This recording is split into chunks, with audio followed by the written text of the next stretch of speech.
홍춘욱 대표님 소개해드려야 되는데 좀 혼내주십시오. 네, 오늘 있었던 더불어민주당 최고위원회에서 김태년 원내대표가 이런 얘기를 했습니다. 3차 추경은 반드시 6월 국회 내 심사를 완료해서 7월에 집행해야 한다. 국회 논의 상황을 조금 더 봐야 되겠습니다만 만약에 3차 추경이 이루어진다면 1972년 이후 48년 만에 한 해에 3차례나 추경이 편성되는 건데요. 3차 추경의 경제적인 효과 그리고 국가 부채에 미치는 영향까지 이분과 함께 살펴보겠습니다. 숭실대학교 금융경제학과 홍춘욱 겸임교수십니다. 안녕하세요. 네, 안녕하세요. 반갑습니다. 네, 반갑습니다. 어떠세요? 뭐 국회가 잘 열리고 추경 제대로 될 거라 보십니까?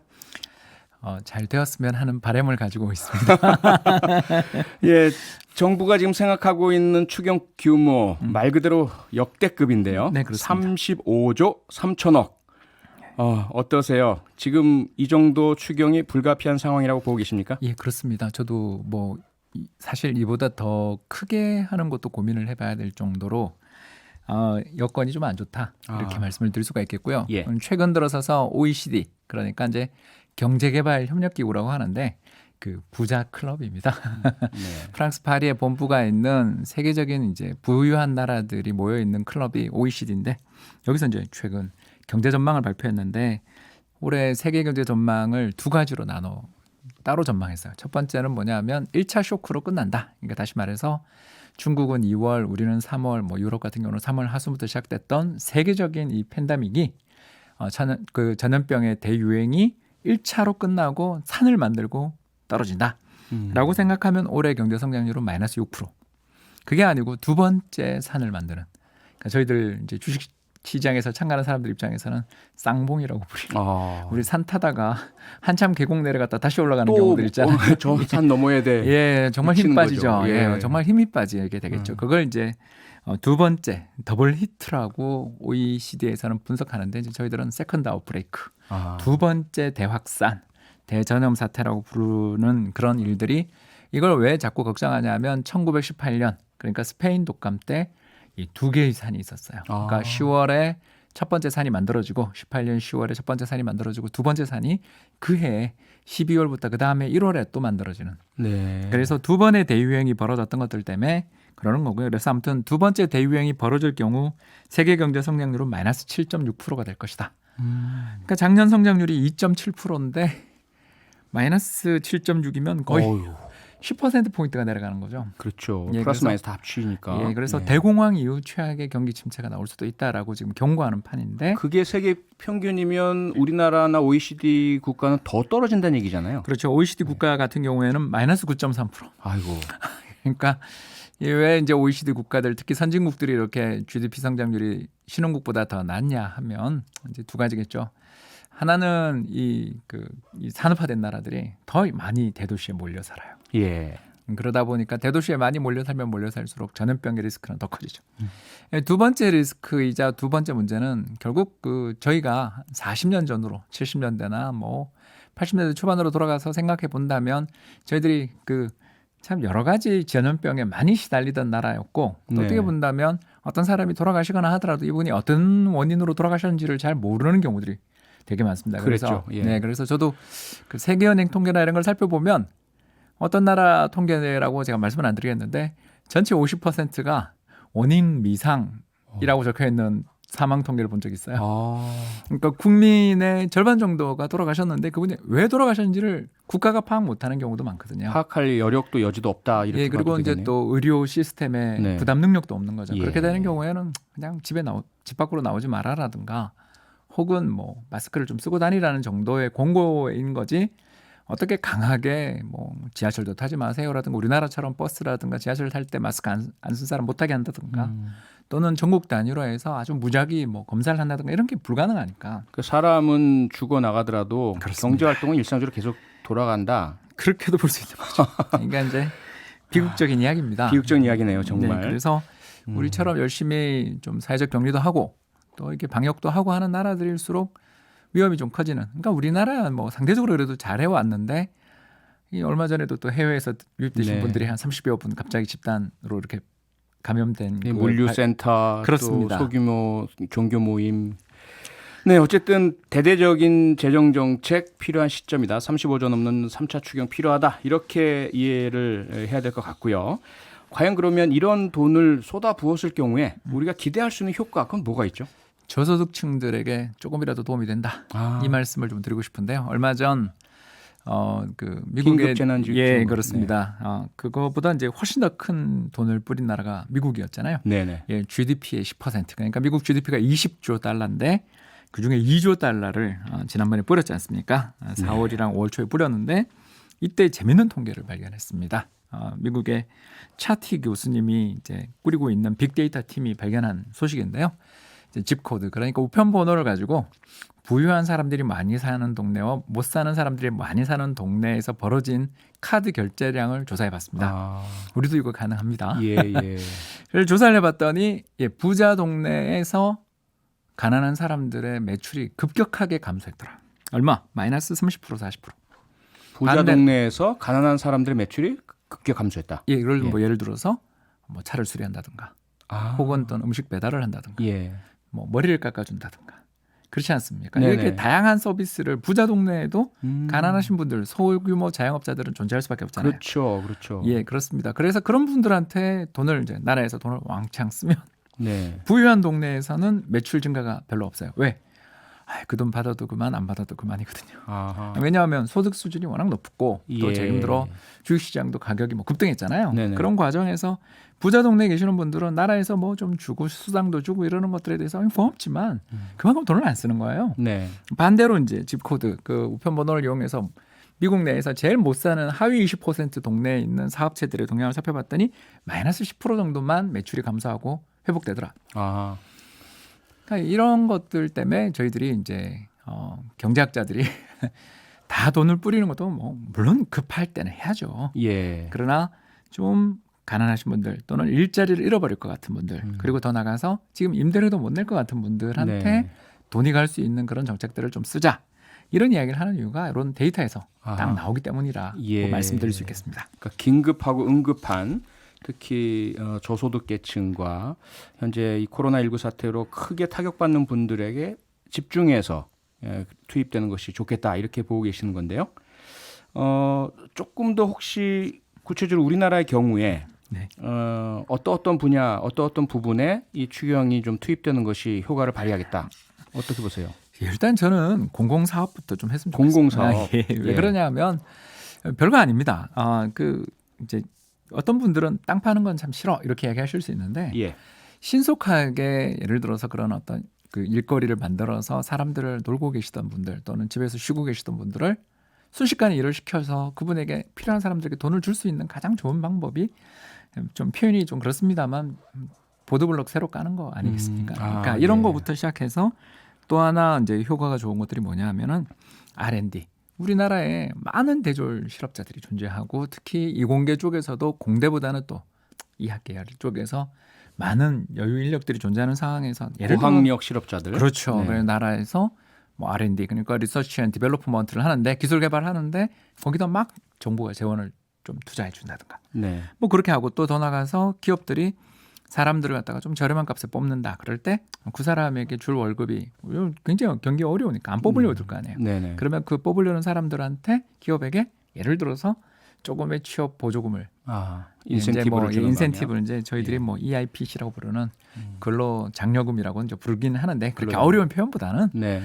그 뭐 최저임금보다 조금 더 주는 선에서 사람들을 뛰어난 사람들을 뽑을 수 있도록 좀 뭐 예를 들어서 1년이면 1년, 2년이면 2년 나라에서 좀 보조를 해준다든가 네네. 그런 식의 여러 가지 일들을 하게 되면 이게 그 근로 의사를 가지고 계시는 분들에게 직접적으로 일을 할 수 있게 해주고 더 나가서 아까 제가 잠깐 이야기했습니다만 이게 이제 왜 이 불황이 닥칠 때 가장 약자들이 약하냐면 이게 해고된 다음에 돌아가지 못하는 비율이 되게 높다. 어디가 그러냐 하면 서비스업이 그렇다고 합니다. 네. 그래서 우리나라가 지금 가장 타격을 받은 업종이 사실 거기거든요. 여행업, 여행 그렇습니다. 뭐 식당, 음식료 숙박, 맞습니다. 숙박 예. 정확하게 지적하셨고요. 예. 이 업종들이 한번 타격을 받아서 만약 그 가게나 또는 뭐 숙박업소나 여행사가 문을 닫게 되는 경우에는 이제 영원히 돌이킬 수 없는 타격을 받게 되고 신용도도 떨어지고 거기 계시던 분들이 해고당하는데 다시 경기가 회복돼서 다시 뭐 사업이 활성화된다 하더라도 못 돌아가는 경우가 못 돌아오신다. 이거 새로운 분이 그 자리를 차지한다는 거죠. 그러거나 아예 그 사업이, 일자리가 사라지거나 예, 다시 그런 재개 일들이 못 벌어진다라는 거죠. 그래서 아, 이 제조업이라든가 또 뭐 전문직이라든가 다른 업종들은 좀 경기가 회복되고 나면 바로 회복되는 경향이 좀 있는데 서비스업은 좀 그런 게 없거든요. 아, 그래서 이런 네. 일자리들을 만들어내는 게 굉장히 어려워요. 사실입니다. 그렇기 때문에 제가 아까 이야기한 것처럼 고용에 대해서 좀 지원금을 준다든가 또 더 나가서 회사들이나 그런 곳이 좀 어렵고 그럴 것 같으면 그 근처에 돈을 좀 뿌려줄 수 있는 공공사업이라든가 또는 건설사업이라든가 SOC 관련 사업이라든가 이런 것들을 자꾸 일거리를 만들어서 한번 일자리를 만들면 그게 좀 유발 효과를 펼칠 수 있는 네네. 그런 산업들 그런 정책들을 좀 쓰자라는 거죠. 근데 이제 그런 면에서 놓고 보면 뭐 우리 정부도 이번에 23.9조 원 정도 이제 세출을 확대하는데 그 대부분이 중소기업 자금 지원 그리고 지역 경제 활성화 등을 위해서 이제 쓰여질 예정이기 때문에 예. 많이 궤가 틀렸다고 말할 수 없는데 이제 지난번 1, 2차 추경 때 그 국방 예산이랑 SOC 예산을 삭감하고 그 돈을 다른데 좀 투자를 그러니까 추경을 하는 데 있어서 돈이 너무 부족하니까 네, 그때 세출 또 조정을 해서 또 뭐 네. 표 의원님이 더 잘하시겠지만 그때 되게 어려웠잖아요. 네, 왜 그렇습니다. 그러냐면 이제 갈등이 많았습니다. 그러니까 예. 온건한 표를 쓰겠습니다. 갈등 때문에 이 그 적자 국채 발행에 좀 어려움이 있으니까 예. 좀 전용도 하고 빌려오고 그랬잖아요. 그러면서 짜낸 예산이다 보니까 어쩔 수 없었던 부분이지만 사실 근데 국방이나 SOC 예산 같은 경우는 이게 또 고용 유발 효과가 굉장히 경제 유발 크잖아요. 효과가 큰 그렇죠. 사업들이고요. 그러니까 지금 말씀을 요약하면 우선 긴급하게 큰 타격 입는 분들 하루 벌어 하루 먹고 사시는 분들을 위한 공공 개발 빨리 시행을 하고 그다음 여행업 등 고용에 보조금을 지급해주고 또 R&D 사업 일으키고 근데 그게 결과적으로는 그냥 고용 유발 효과만이 아니라 그로 인해서 우리 경제에 선순환 효과를 일으키는 경제의 성장과 활성화에 도움을 주는 그런 기대 효과도 있다 이렇게 보고 계시는 거죠. 이게 이제 호황에 그런 행동을 하면 안 되고요. 네. 왜냐하면 경제가 잘 돌아가고 그럴 필요가 없고 재고도 없고 사람들도 잘 취직하고 있는 사회에서 그런 행동을 하면 오히려 경제의 물가를 올리고 이자율만 급등시키는 결과를 찾아오기 인플레를 때문에 유발시키고, 그렇습니다. 예. 그래서 하면 안 되는 거고요. 이제 지금처럼 선진국 GDP가 마이너스 40% 정도 무너지고 우리도 상대적으로 잘 버틴다고 하지만 이제 2차 유행 시 마이너스 2.5% 성장을 걱정할 정도로 네네. 우리처럼 잘 극복한 나라도 성장률이 이렇게 떨어진다고 이야기할 정도로 어려울 때는 이 제로금리 여건이 되잖아요. 예. 그래서 물가 상승률도 최근에 마이너스고 여기에 우리나라 정책금리, 정부 정책금리도 0.5%. 이렇게까지 금리가 낮을 때는 정부가 적자 국채, 그러니까 국민들한테 가서 죄송한데 사업을 하려니까 돈이 없어요. 저희가 좀 빌리겠습니다.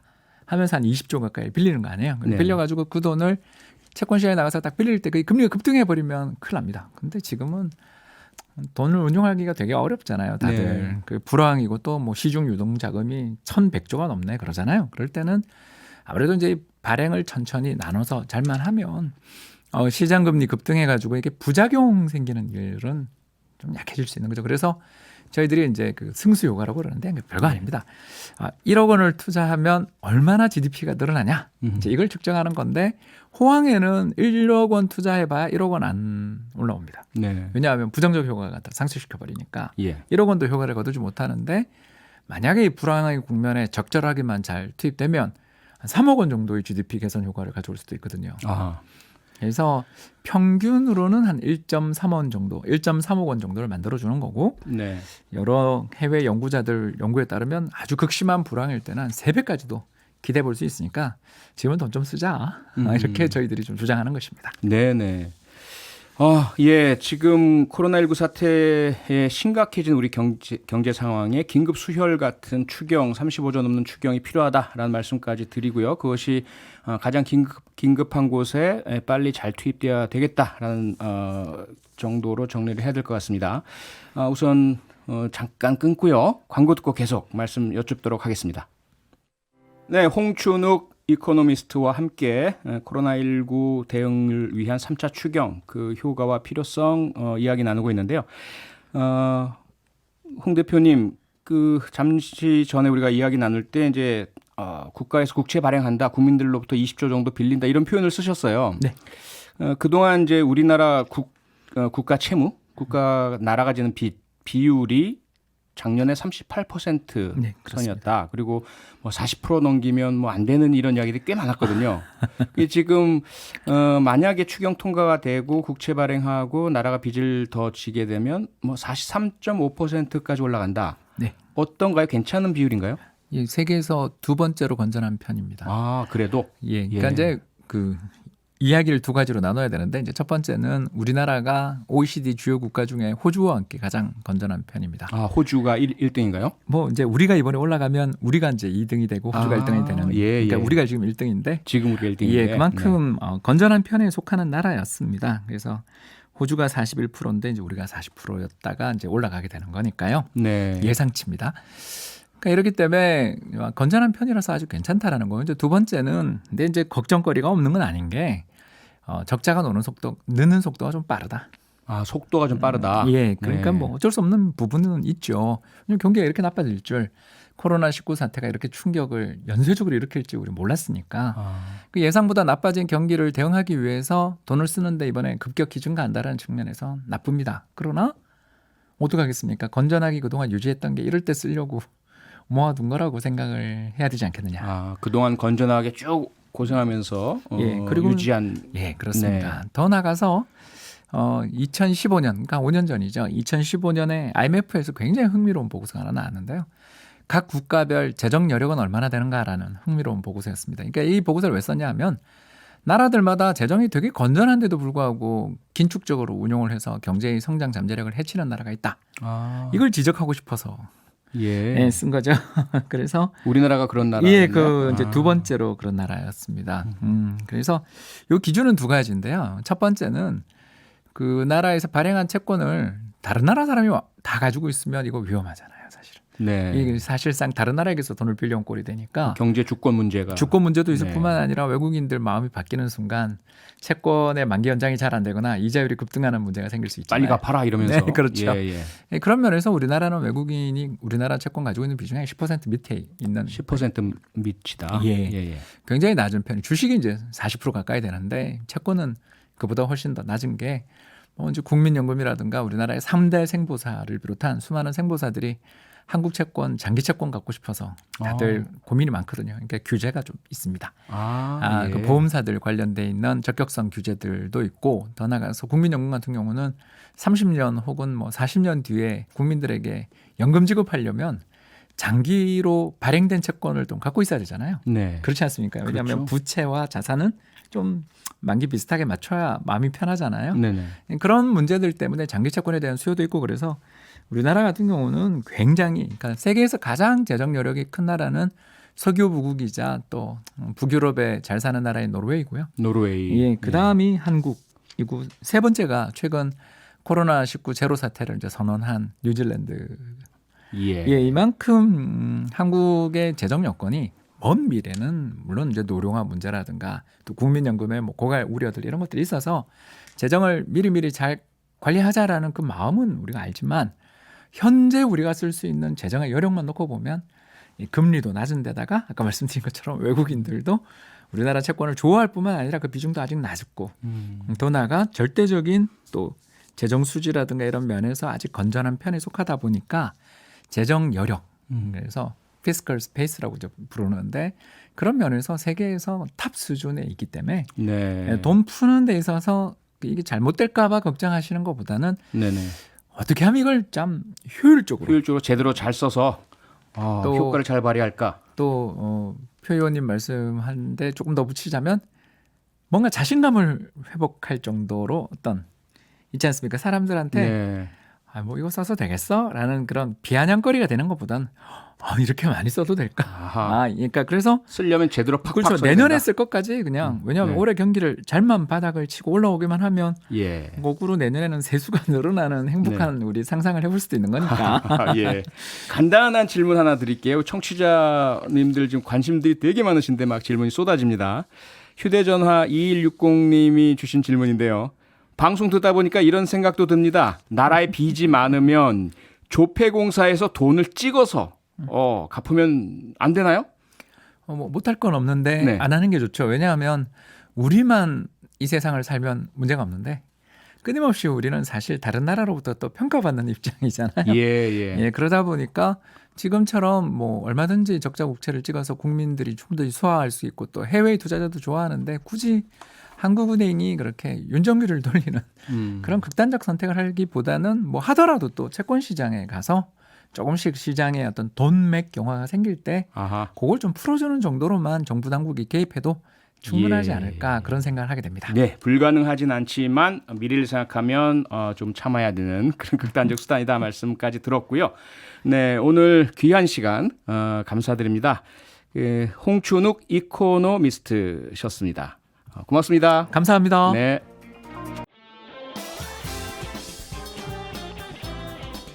여러분의 퇴근길을 꽉 채워드립니다. 평일 저녁 6시 5분 이승원의 세계는 그리고 우리는